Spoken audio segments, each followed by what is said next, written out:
கடந்த சில நாட்களாவே யூடியூபர்ஸ் மத்தியில எக்கச்சக்க பிரச்சனைகள் போயிட்டு இருக்கு. குறிப்பா ரவுடி பேபி சூர்யா, திருச்சி சாதனா, திவ்யா கள்ளச்சி உள்ளிட்டோர் பெண்களை வச்சு தவறான தொழில் செய்யறாங்க அப்படின்னும், அதுக்காக யூடியூபர் உதயா சுமதிய வச்சு 1,00,000 ரூபாய்க்கு பேரம் பேசியிருக்காங்க அப்படின்னு சொல்லிட்டு பல சர்ச்சைகளான விஷயத்த ஆதாரத்தோட யூடியூபர் சித்ரா வெளியிட்டு இருந்தாங்க.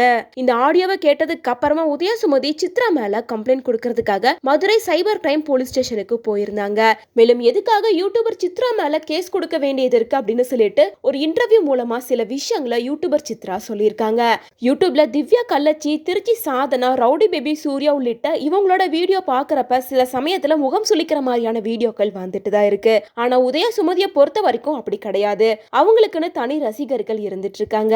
உதயா சுமதியோட ஃபேன்ஸுக்கும் அவங்களோட ஃபாலோவருக்கும் நீங்க சொன்ன இந்த விஷயம் அதிர்ச்சியா தான் இருக்கும். ஏன்னா உதயா சுமதி அப்படிப்பட்ட பொண்ணு கிடையாதுன்னு சொல்லிட்டு இருக்காங்க. ஆனா நீங்க எந்த அடிப்படையில உதயா சுமதிக்கும் இந்த கேஸுக்கும் சம்பந்தம் இருக்குன்ற மாதிரி சொல்லியிருக்கீங்கன்னு கேட்கும்போது, உதயா சுமதிக்கும் இந்த கேஸுக்கும் எந்த ஒரு சம்பந்தமும் இல்ல அப்படின்னா அவங்கள வச்சு பேரம் பேசின ஆடியோவை நான் ரிலீஸ் பண்ணேன். அந்த ஆடியோல என்ன வச்சு பேரம் பேசியிருக்காங்க, என்ன தப்பா பயன்படுத்தியிருக்காங்க அப்படின்னு சுமதி எந்த இடத்துலயும் சொல்லவே இல்ல. அதுக்கு பதிலா என் மேல கம்ப்ளைண்ட் கொடுத்திருக்காங்க.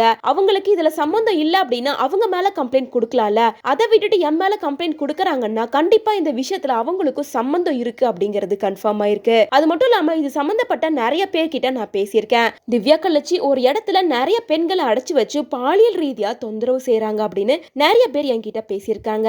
அதுக்கான வீடியோவையும் ஆடியோவையும் நான் கமிஷனர் ஆபீஸ்ல சப்மிட் பண்ணியிருக்கேன். இதுக்கான ஆக்ஷன் அவங்க கண்டிப்பா எடுப்பாங்க. உதயா சுமதிக்கும் இதுக்கும் என்ன சம்பந்தம் அப்படின்றது எனக்கு தெரியாது. ஆனா அவங்கள வச்சு ஒரு ஆடியோல பேசியிருக்காங்க. மேலும் திவ்யா கள்ளச்சி, திருச்சி சாதனா உள்ளிட்ட பல பேரோட தவறான வீடியோஸ் என்கிட்ட இருக்கு. அது எல்லாத்தையுமே போலீஸ் ஸ்டேஷன்ல கொடுத்திருக்கேன். மத்த சில பேர் தான் பண்ணது தப்பு அப்படின்னு ஒத்துக்கிட்டு அப்ரூவரா மாறி இருக்காங்க.